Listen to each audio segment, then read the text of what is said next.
Greetings LEGO and D&D nerds, my name is Ian, and on this episode of Brick Bestiary, we're not going to build a new creature, but we're going to modify an existing one. So this is Cinderhowl, the LEGO red dragon from the official D&D idea set that came out last spring. This dragon model is really cool, and I love what they've done with it. The detail in this model is really impressive, and it's very faithful to the red dragon art that comes in the official source books. Now, I'd love to be able to use this dragon in my campaign should the need for a red dragon come up, but unfortunately, I can't. See, back when I started my D&D campaign, I made a world-building choice that I kind of am stuck with now, and that choice is that all of my dragons have only 2 legs. Now, I had this book growing up, so obviously I'm the kind of nerd who cares a lot about dragon taxonomy. So when I was doing the world building for the setting in my first ever campaign, I decided I want all of my dragons to be Wyverns. 2 legs, 2 wings, just like the Game of Thrones dragons. And yes, I pronounce it Wyvern. If you would like to fight me about it in the comments, feel free, because that'll boost my engagement. So anyway, I don't necessarily agree that all dragons should only have 2 legs and 2 wings now in sort of a high fantasy setting like this, but I've shoehorned myself into that decision early on. I don't really want to retcon it, so I'm just gonna power through the rest of the campaign, making all of my dragons quadrupedal. But unfortunately, that means I can't use this beautiful Cinderhowl because he has 6 limbs. So today I'm going to use just a handful of pieces and modify him into a Wyvern. So this is all of the pieces that I'm going to need to be able to make this mod. It's really only a few, plus of course 1 fully built red dragon. Let's start by taking some pieces off of the dragon so that we can see what we're working with. I'm going to pop the head off, not because I need to, just because it's going to be in my way. The front limbs obviously need to come off, and I'm going to pop the tail off for the same reason as the head. And then I'll remove the wings,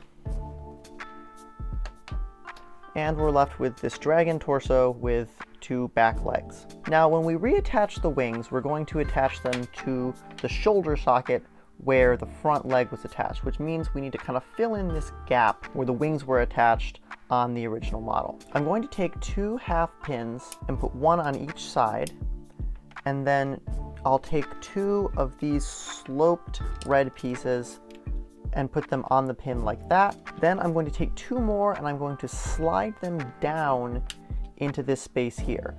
This angled piece is going to block them a little bit, so I can't put them in on another half pin, but I can slip them down into the stud and they'll click into place. Then I'm going to take these 1x3 slope pieces and I'm going to connect them here and here.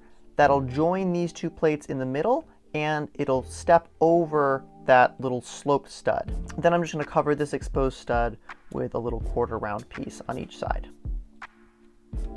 Now let's take a look at the wings. We're going to be removing this joint that's currently here. So this will come right off. And then we're going to replace this Technic piece here with a set of these 2 ratcheting angle brackets so that we can bend the wing. So I'm just going to pull this piece out. I can do it fairly easily without disconnecting any of the wing fabric, but you could remove this one if you wanted it to be a little easier. We're going to leave this yellow pin, and then we're going to connect our joint so that it bends this way.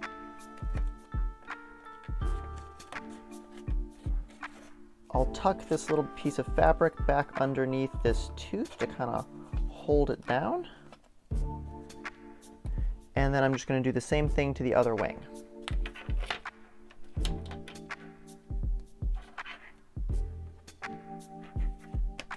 Now we need to build an adapter that'll connect to the shoulder socket here and the wing joint here. So that means we're going to need to use these small mixel ball joints because that's the socket that we have here.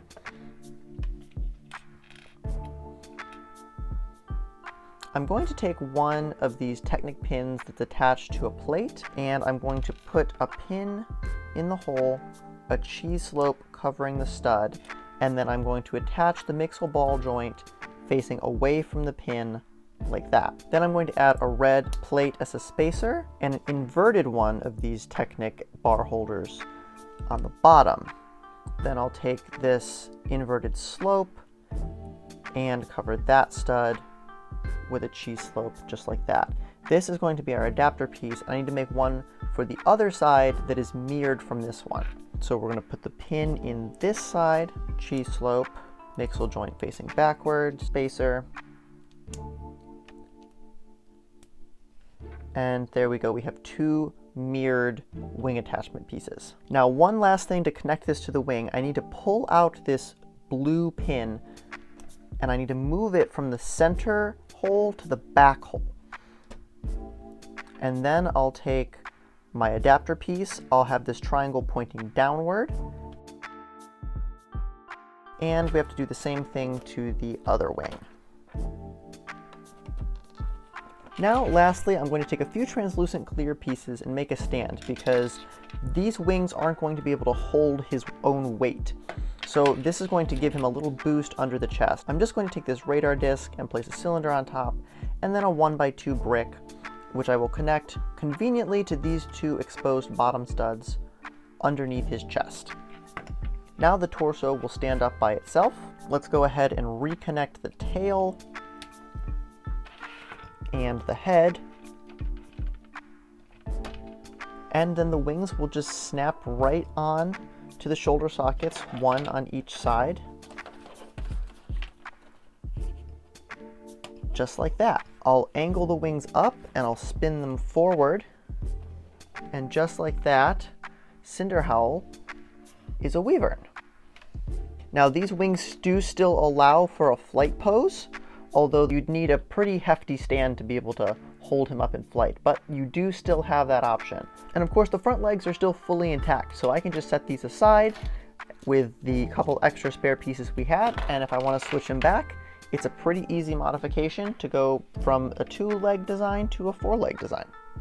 So here he is, Wyvern Cinderhowl. I just love this look a lot. It looks a lot more bestial and terrifying to me.